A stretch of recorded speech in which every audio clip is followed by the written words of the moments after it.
equals cosine of x over 3 and g of x equals 2x plus x squared over 2x plus 4, then f of g of pi is equal to what? All right, there are two actually different ways to do this, and I'm going to show both ways. This is on the calculator section, so we technically could do a lot of things with our calculator, but I'm going to do most of the things without the calculator first, just to show you how we could work it and then kind of the easier way to work it as well. Right, first of all, we do want to start inside of the parentheses with g of pi, which means we're going to go into the g equation. Wherever I see an x, I'm going to put a pi. So g of pi will equal 2 pi plus pi squared over 2 times pi plus 4. Okay, now I noticed that on this one, in the numerator, I could factor out a pi. So if I factor out a pi, I'm going to get 2 plus pi. And in the denominator, I noticed that I could factor out a 2. So if I factor out a 2, I will get pi plus 2. And then I noticed that the 2 plus pi and the pi plus 2 can cancel. So I'm going to be left with pi over 2 as my g of pi. So now, since I found that g of pi is equal to pi over 2, I'm now looking for f of pi over 2. So now wherever I see an x in my f function, I'm going to plug in pi over 2. So now I'm going to have cosine of pi over 2 divided by 3. And then since we have a 3 on the bottom, I'm going to put a 1 underneath it. I'm going to multiply by the reciprocal, so this really would be cosine of pi over 2 times 1 over 3, which turns into cosine of pi over 6. And cosine of pi over 6, we know from the unit circle using our hand trick, is going to equal the square root of 3 over 2. Okay, now since this was a calculator section problem, I could have done this instead. Once I did my g of pi, so again we found g of pi was equal to 2 pi plus pi squared over 2 pi plus 4. I could have actually just plugged this all in my calculator, and when I did that I got 1.57080. We know that we have to be accurate to 3 places, so if I'm going to round in the middle of the problem, I go at least 5 places. So then we could do that. Then I'd be looking for f of 1.57080, which means then I'd go into my cosine function and I'd plug 1.57080 in for the x, and then I could calculate this, just hit the cosine button and find that, and that would round to 0.866, which is exactly what the square root of 3 over 2 rounds to, accurate to 3 places as well. So either way would be totally acceptable for that problem. Okay, 21, consider the function f of x graphed below. And all 3 questions are asking, does the limit exist? Well, remember, in order for a limit to exist, the limit as x approaches the value, let's put c, from the left, must equal the limit as x approaches the whatever value it is from the right. We don't care what's happening at the point, just what's happening as we are approaching. So this one says, does the limit as x approach -2 of the function exist? So as I'm approaching -2 from the left, I'm coming in and I'm heading towards 2. As I'm coming in from -2 to the right, from the right, I am heading towards -1. So does this limit exist? No. The limit from the left was equal to 2, and the limit as I was approaching from the right was equal to -1. Okay, for part B, it says, does the limit as x approaches 0 exist? So let's again check from the left and the right what I'm coming in from the left. So my limit as x approaches 0 from the left is equal to, I'm heading towards a y value of 1. And then my limit as x approaches 0 from the right is I'm heading in from the right.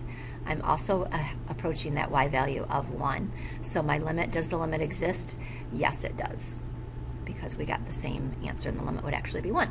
Okay, does the limit as x approaches 3 exist? Now this one might be a little tricky because we have a hole there and we've got another point going on, but we're just going to examine what's happening from the left and from the right. So as I approach 3 from the left, I'm heading towards a y value of 0. And then as I'm approaching from the right, I'm also heading towards a y value of 0. So since I'm heading towards 0, yes, the limit does exist and it would actually equal 0. Again, we don't care what's happening at the point on that one. Okay, number 22, graph f of x showing all pertinent information such as holes and asymptotes. Well, we can definitely use our graphing calculator to plug this in, but before we do that, let's examine for holes and asymptotes. So the first thing that I'm going to do is factor the numerator, which would be x times x plus 3.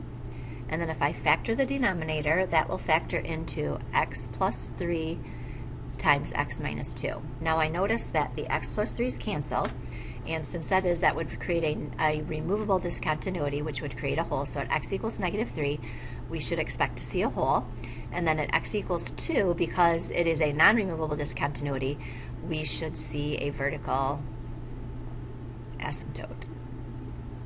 Okay, and remember, when we graph it, we should see the asymptote when we use our graphing calculator, but we won't be able to see the hole.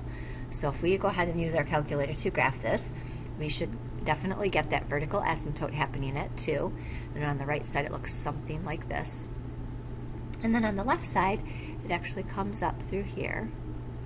But then when we get to x equals -3, we know that there's going to have to be a hole.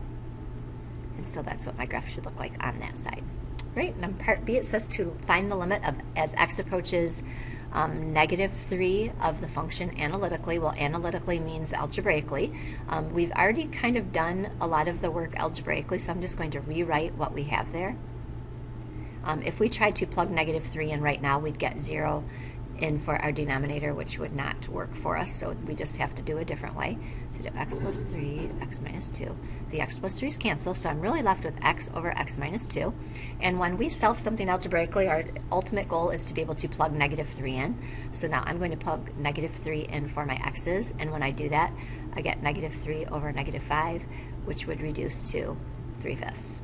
And then part C says to use a table of values to estimate the limit as x approaches -3 accurate to 3 decimal places and show the work. So table of values means we need to have things happening from the left and the right. Oh boy, that's way crooked. So I'm going to have -3.1, -3.01, and -3.001. And then I'm going to come in from the other side, -2.999, -2.99, and -2.9. Okay, when you plug in that function into your calculator and you go to the table to -3.1, you're going to get 0.60784. -3.01 will be 0.6008. -3.001 will be 0.60008. -2.999 will be 0.59902. 992, excuse me. -2.99 would be 0.5992, and -2.9 is 0.59184. And as I'm approaching 3, as I'm getting closer to 3 from the left and the right, to 3 decimal places, my limit is 0.600, which you'll notice 3/5 and 0.600 are the same thing. So whatever way you work it, you are going to get the same answer. Okay, number 23, find the constants a and b so that f is differentiable on the entire line. Well, remember, differentiable means you can take the derivative. Okay, we have done problems like this for continuity, but we have never actually done them with differentiable, but we're just going to do an extra step here. First of all, in order to be able to take the derivative of a function, the function has to be continuous. So we actually are going to test for continuity first. And we know that if a function is continuous, the number one thing that has to happen is the limit as x approaches from the left has to equal the limit as x approaches the x value from the right. So we're going to actually find those limits. So as I approach 2 from the left, if I plug 2 into that first function for the x, I'm going to get 4a plus 1. And then the limit as x approaches 2 from the right, if I plug 2 in for x in the right function, I am going to get 2b minus 3. And in order for the function to be continuous, I know that those two values have to equal each other. Well, that did not help me solve a and b because I still have too many variables and not enough equations. So the next thing that we are going to do is look for, oh goodness, I froze. There we go. Okay, we're going to look for differentiable.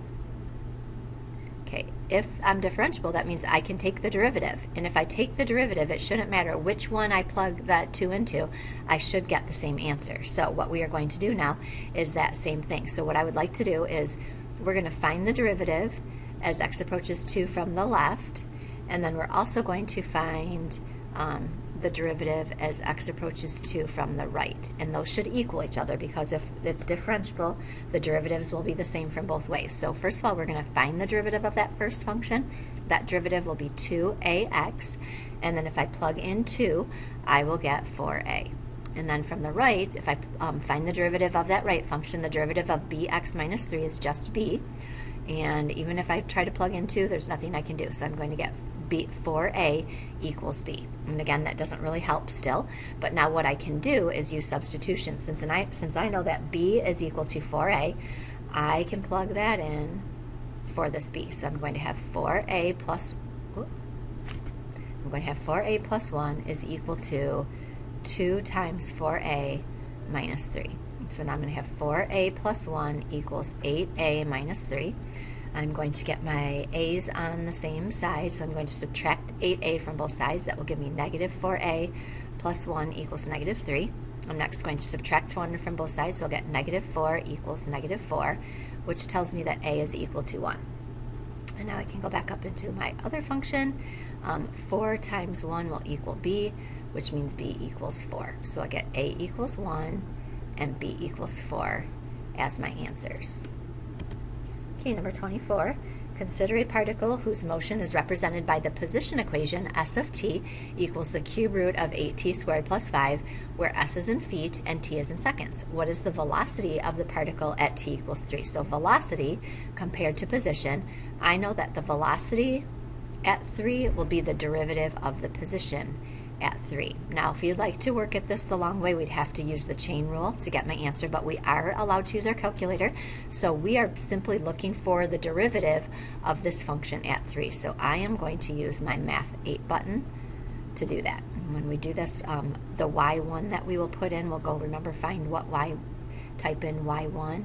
We'll type this in for my y1, and then from there, once you hit Math 8, you will get this that looks just like that. So we will put an x here, we will put y1 in there, and then at x equals 3, so that's what it will look like on your calculator. And then when we find that, we should get 0.884, and the units would be feet per second.